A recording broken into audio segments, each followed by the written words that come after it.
여러분 안녕하십니까? 채널K 뉴스입니다. 한국에서 온 대학생 2명이 일본의 위안부 만행을 알리기 위해 자전거를 타고 미국 횡단에 나섰는데요. 지난 6월 27일 LA에서 출발한 두 청년이 오늘 뉴저지 팰리세이드 파크 위안부 기림비에 도착했습니다. 금홍기 기자입니다. 자전거를 탄 2명의 한국 청년들이 팰리세이드 파크 위안부 기림비를 찾았습니다. 일본군 위안부 할머니들의 고통을 미 전역에 알리기 위해 LA에서 뉴욕까지 미국 대륙 횡단에 나선 한국에서 온 대학생들입니다. LA에서 출발해 시카고와 워싱턴 DC를 거쳐 뉴욕까지 무려 3,800마일을 자전거로 달렸지만 피곤한 기색 없이 위안부 피해를 조금이나마 알릴 수 있어 기쁘다고 두 청년은 말합니다. 많은 사람들이 이렇게 관심을 갖지 못하고 있는 현재 상황에서 저희의 이러한 도전으로서 많은 사람들이 알기를 바란다는 그런 의미로 이제 메이저 이슈로 많은 사람들이 알기 위해서 이렇게 저희 프로젝트를 진행하게 되었습니다. 두 청년은 들르는 곳마다 일본 군대에 강제로 끌려가 고초를 겪은 위안부 피해 할머니들의 참상을 알리는 데 주력했습니다. 일본 영사관이 있는 곳에서는 미리 준비해간 플래카드를 들고 직접 시위를 벌였으며 지나가는 시민에게 위안부 피해의 진상과 아베 신조 정권의 위안부 부정을 규탄하는 전단을 나눠주기도 했습니다. 독도 경비대에서 군 생활을 함께한 두 청년은 자연스럽게 역사 문제에 대해 알게 되면서 왕복 항공권 등 대부분의 비용을 아르바이트를 통해 마련해 미 대륙 횡단을 계획하게 됐습니다. 여기서 울려 퍼지는 할머님들의 목소리를 미국에서 똑같이 전해보면 어떨까라는 생각이 들었고 그 똑같은 포맷을 가지고 이곳에 와서 저희가 비록 크진 않지만 둘이서 열심히 수요 시위를 진행해 보게 되는 계기가 되었던 것 같습니다. 두 청년의 이번 값진 도전은 내일 일본 영사관과 유엔 본부 앞에서 일본 정부의 위안부 범죄 인정과 진정한 사죄를 촉구하는 시위를 각각 열고 80일간의 대장정을 마무리합니다. 채널K 뉴스 금원기입니다. 플러싱 다운타운에서 무더기 스키밍 장치가 발견됐습니다. 경찰이 수사에 나섰지만 수사에 어려움을 겪고 있습니다. 해당 장소에서 크레딧 카드를 사용했을 경우 카드를 신규 발급받거나 내역 확인이 요구됐습니다. 백구경찰서는 플러싱 다운타운에 있는 듀앤 리드와 프랜시스 블러바드 선상 두 곳의 주유소 등에서 최소 4대의 스키밍 장치가 발견됐다고 밝혔습니다. 토머스 컴포티 서장은 2주 전에 해당 업소 직원의 제보로 스키밍 장치를 발견했지만 언제부터 설치돼 있었는지 알 수 없어 수사에 어려움을 겪고 있다고 덧붙였습니다. 서장은 8월 1일 이후에 해당 장소에서 카드를 사용했을 경우에는 카드 회사나 은행에서 사용 내역을 확인하라고 당부했습니다. 또 만일의 사태에 대비해 신규 카드를 발급받는 것이 안전하다고 강조했습니다. 용의자들은 카드를 삽입하는 입구에 마그네틱 정보를 읽는 스키밍 장치를 붙이고 그 위에 작은 크기의 피놀 카메라를 부착한 것으로 알려졌습니다. 이 카메라로 촬영된 비밀번호 등 데이터는 해커의 컴퓨터로 전송됩니다. 이에 따라 경찰은 ATM을 이용할 때 카드 삽입 부분을 자세히 살펴보고 비밀번호를 누를 때는 키패드를 한 손으로 가리는 것이 안전하다고 조언했습니다. 플러싱 강변 개발 사업이 본격 추진됩니다. 오염된 강변이 재개발되면서 지역 주민들을 위한 위락단지로 탈바꿈할 계획입니다. 뉴욕시 도시계획국이 다음 달 플러싱강 뉴욕을 공원과 서민 아파트 단지로 개발하는 플러싱 강변 재개발 사업에 대한 권고안을 공개할 계획입니다. 플러싱 강변의 재개발 공사는 마이클 블룸버그 전 뉴욕시장이 지난 2002년 임기 중 추진했지만 그동안 예상보다 더디게 진행됐습니다. 하지만 빌 드 블라지오 시장의 서민 아파트 확충 계획에 플러싱 서부가 포함되면서 이번에 다시 본격적으로 추진되고 있습니다. 재개발 사업 예정지는 노던 블러바드와 루즈벨트 애비뉴 사이 플러싱 강변 일대 60에이커 규모의 부지로 현재는 오염 상태를 의미하는 브라운필드로 분류돼 있습니다. 하지만 플러싱강의 정화와 함께 강변 지역을 시민들의 위락단지로 탈바꿈시키겠다는 계획입니다. 도시계획국은 이달 중 공청회 등을 통해 주민들의 의견을 수렴하고 다음 달 권고안을 공개한 뒤 11월에는 환경조사를 실시한다고 밝혔습니다. 또 서민 아파트를 위해 부지를 주거용으로 변경해야 하는 만큼 용도 변경이 커뮤니티에 미치는 영향 등을 조사하고 구체적인 청사진을 공개할 계획입니다. 코리아웨이 변기 사업에 난항이 예상됩니다. 비한인 주민들의 반대에 부딪히면서 주민투표가 거론됐습니다. 하지만 이종철 부시장이자 코리아웨이 변기 추진위원장은 주민투표 없는 법안 통과를 계획하고 있습니다. 뉴저지 지역 일간지 레코드지가 팰리세이드 파크타운의 코리아웨이 변기 프로젝트를 보도하면서부터 프로젝트에 대한 반대의 목소리가 여기저기서 나오고 있습니다. 레코드지 인터넷판에 게재된 기사에는 11개가량의 댓글이 달렸지만 전부 펠팍의 한국화 현상에 대해 극한 거부감을 나타냈습니다. 최근 제임스 로튼도 시장 역시 비한인 펠팍 주민으로부터 코리아웨이에 반대한다는 민원을 접수한 것으로 알려졌습니다. 이 때문인지 로튼도 시장은 레코드지와의 인터뷰에서도 주민투표 가능성을 비췄습니다. 일각에선 비한인 주민을 의식한 발언으로 평가하고 있습니다. 펠팍 내 한인 인구는 50%지만 유권자만을 놓고 보면 25%에 불과해 투표를 실시할 경우에는 절대적으로 불리한 상황입니다. 하지만 코리아웨이 변기의 결정 권한이 변기 추진위원장을 맡은 이종철 부시장에게 상당 부분 넘어간 것과 동시에 이 부시장은 주민투표를 실시할 생각은 없다고 못을 박았습니다. 이 부시장은 주민들을 잘 설득해 의회에서 해당 법안을 통과시킬 계획이라고 밝혔습니다. 뉴욕 주립대 버팔로 캠퍼스가 벤자민 카도조 고등학교 출신 신입생들의 입학을 거부했습니다. 최종 졸업일이 기재되지 않은 성적 증명서를 제출했기 때문인데요. 하지만 정정된 성적 증명서 제출에 시간이 걸려 학생과 학부모들이 애를 태우고 있습니다. 벤자민 카도조 고등학교 측은 지난 6월 졸업한 졸업생들의 최종 성적 증명서에 최종 졸업일을 기재하지 않고 대학에 발송한 것으로 알려졌습니다. 이로 인해 뉴욕 주립대 버팔로 캠퍼스 측은 벤자민 카도조 고등학교를 졸업한 신입생들의 등록을 거부했습니다. 뉴욕 주립대 버팔로 캠퍼스는 이미 31일부터 새 학기가 시작됐지만 벤자민 카도조 출신 신입생들은 제외됐습니다. 뒤늦게 이 사실을 안 학생과 학부모들이 고등학교 측에 연락하고 몇몇 학부모들은 교감에게 이메일을 보냈지만 개학이 9월 9일이라 당장 도와줄 수 없다는 답변을 들은 것으로 알려졌습니다. 뉴욕시 교육국은 벤자민 카도조 고교의 부교감에게 출두 명령을 내리고 학부모들에게 성적 증명서를 제공할 것을 명령하는 한편 조사에 착수했습니다. 시 교육국에 따르면 벤자민 카도조 고교는 성적 증명서 등 관련 행정 업무를 팔치먼트라는 회사를 통해 아웃소싱으로 처리해온 것으로 알려졌습니다. 하지만 이 회사는 학부모와 취재진의 연락에도 무응답으로 일관하고 있습니다. 선호하는 직업도 세대별 차이가 나타났습니다. 10대 후반부터 30대 중반까지 소위 밀레니얼 세대들은 고소득이나 명예보다는 안정적이면서도 일상적인 분야를 선택했습니다. 청년 실업 해소를 위한 비영리 단체 영인빈 서블이 노동통계청 자료를 분석한 결과 밀레니얼 세대가 가장 선호하는 직업 1위는 의료 보조원이 차지했습니다. 고소득을 보장한다는 의사나 변호사 등은 순위권에 들지 못했습니다. 순위권에는 대부분 일상적이면서도 비교적 소득이 높고 안정적인 직업이 많았습니다. 2위에는 계리사 평균 연봉 93,680달러, 3위에는 통계학자 75,560달러와 생의 의학 엔지니어 86,960달러가 꼽혔습니다. 5위에는 컴퓨터 정보 연구가, 6위는 마켓 리서치 애널리스트가 올랐습니다. 그 밖에 약사는 15위, 홍보 및 모금 전문가는 16위에 올랐습니다. 한편 25위 안에 포함된 직업 중 평균 연봉이 가장 높았던 것은 정유 엔지니어 13만 달러와 약사 11만 6천 달러, 핵 엔지니어 10만 4,270달러 순으로 조사됐습니다. 뉴욕시가 주차 벌금을 회수하지 못해 심각한 재정 피해를 입고 있습니다. 특히 타주 차량일 경우 벌금 회수에 어려움을 겪고 있어 회수율은 20%에도 못 미쳤습니다. 뉴욕시는 콜렉션 회사를 동원해서라도 벌금 회수에 나서겠다는 계획입니다. 뉴욕시 재정국 자료에 따르면 지난 5년간 주차 티켓의 벌금 체납자 1위는 캐나다 몬트리올에 거주하는 미 사이먼 글럭이 11만 8,878달러로 나타났습니다. 2위는 버지니아주 오넨콕에 사는 존 더피 9만 1,235달러, 3위 라미로 가존 5만 970달러였지만 데일리 뉴스가 해당 주소를 방문한 결과 전혀 다른 사람이 거주하고 있는 것으로 조사됐습니다.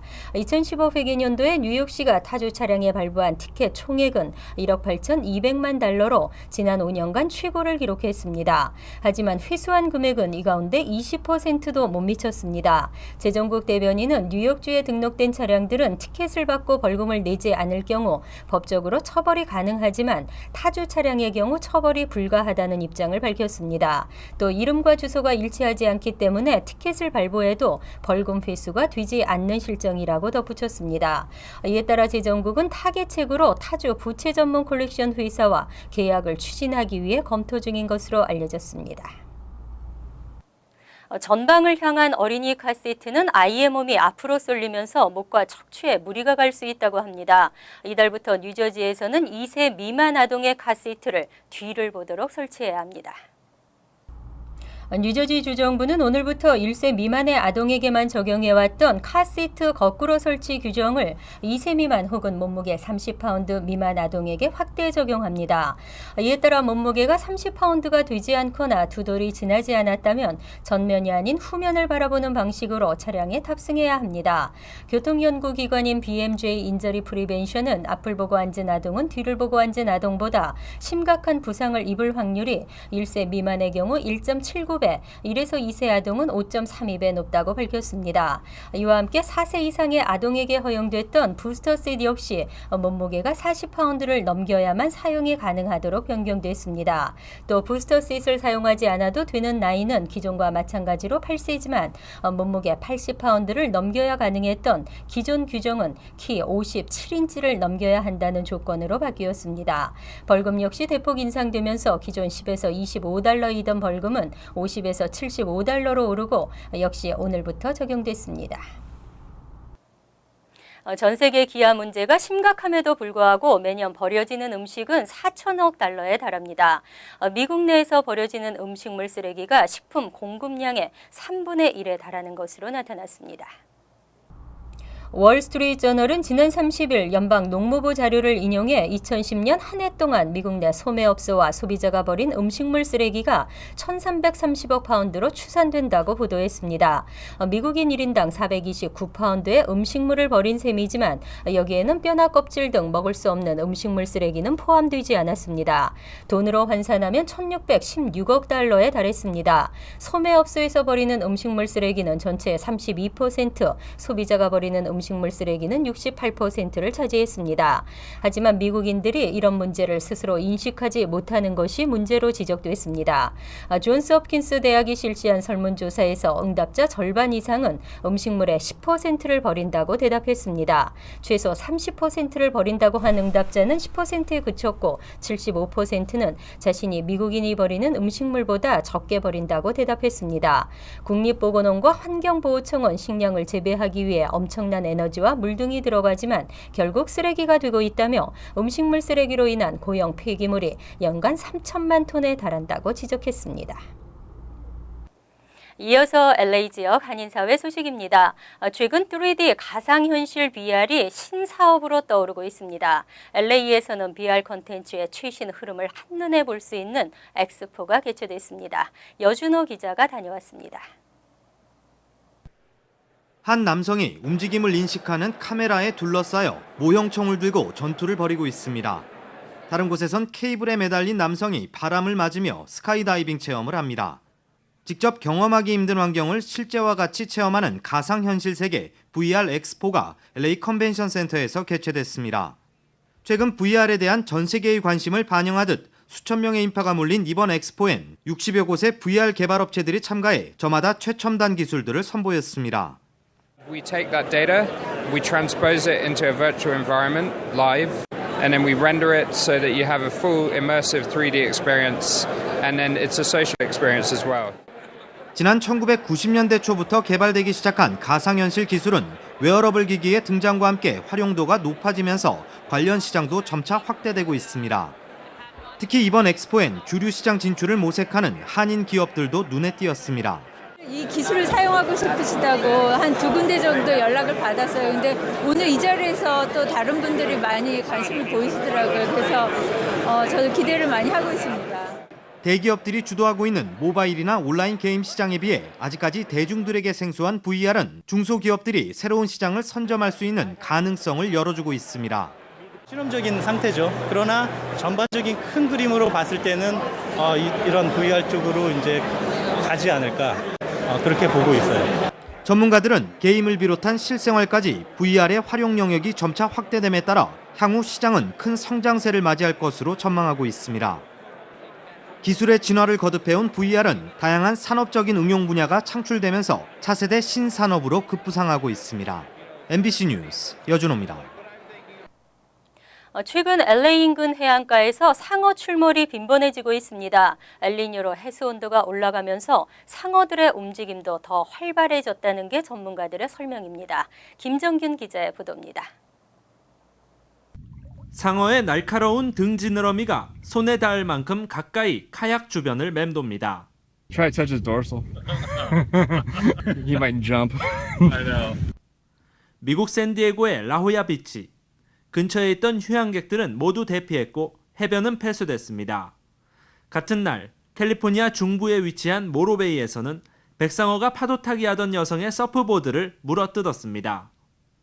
And I looked under, I like to look at the bottom, and I saw a large object, and I thought, oh God, doesn't really look like a dolphin, because we see dolphins out there a lot.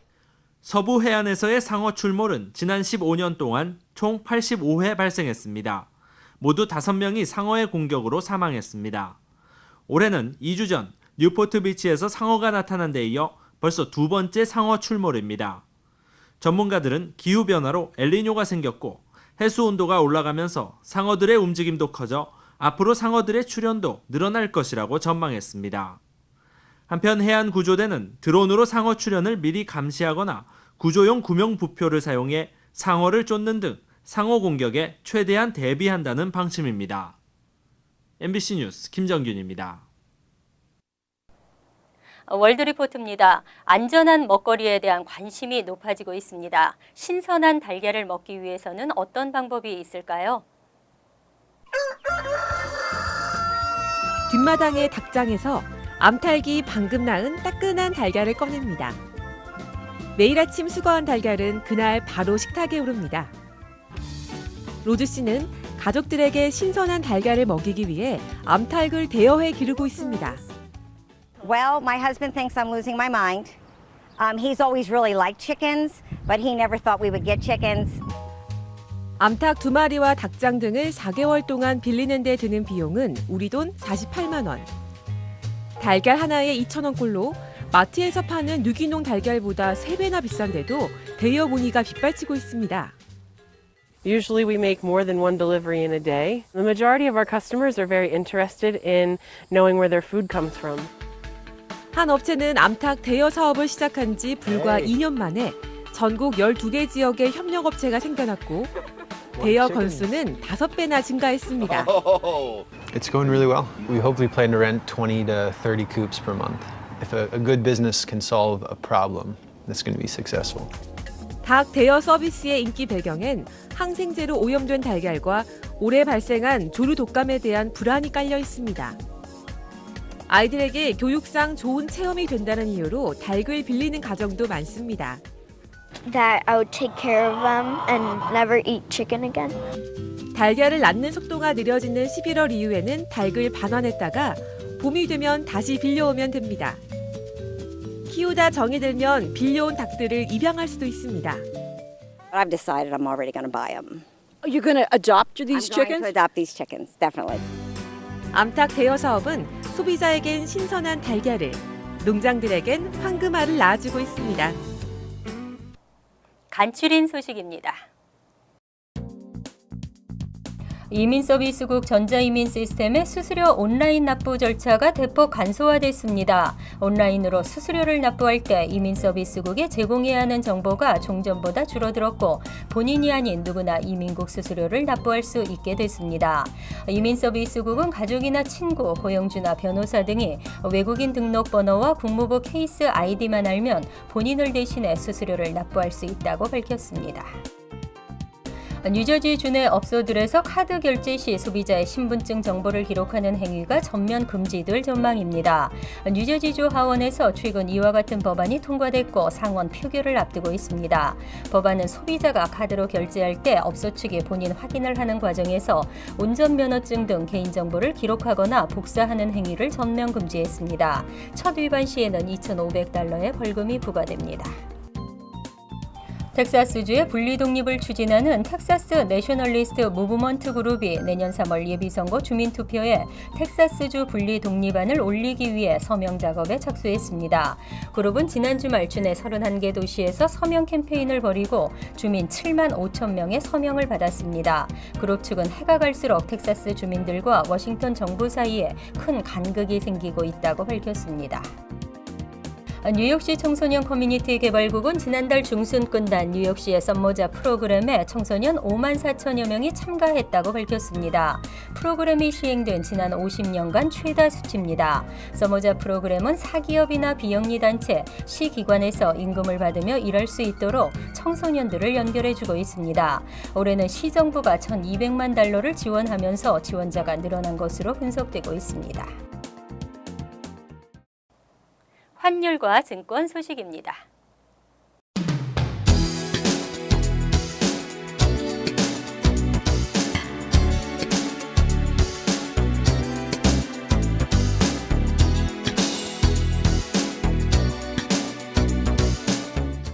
이어서 날씨입니다. 수요일은 대체로 맑은 가운데 무덥고 후덥지근하겠습니다. 낮 최고 기온은 89도, 섭씨 31도, 밤 최저 기온은 74도, 섭씨 23도로 예상됩니다. 목요일도 무덥겠고 지역에 따라서는 스톰의 영향권 아래 있는 곳이 있겠습니다. 금요일은 다소 기온이 떨어지겠지만 지역에 따라 구름이 끼면서 후덥지근하겠습니다. 토요일은 아주 맑고 화창하겠습니다. 항상 여러분과 함께하는 채널 K 뉴스 여기서 마칩니다. 편안한 하루 되시기 바랍니다.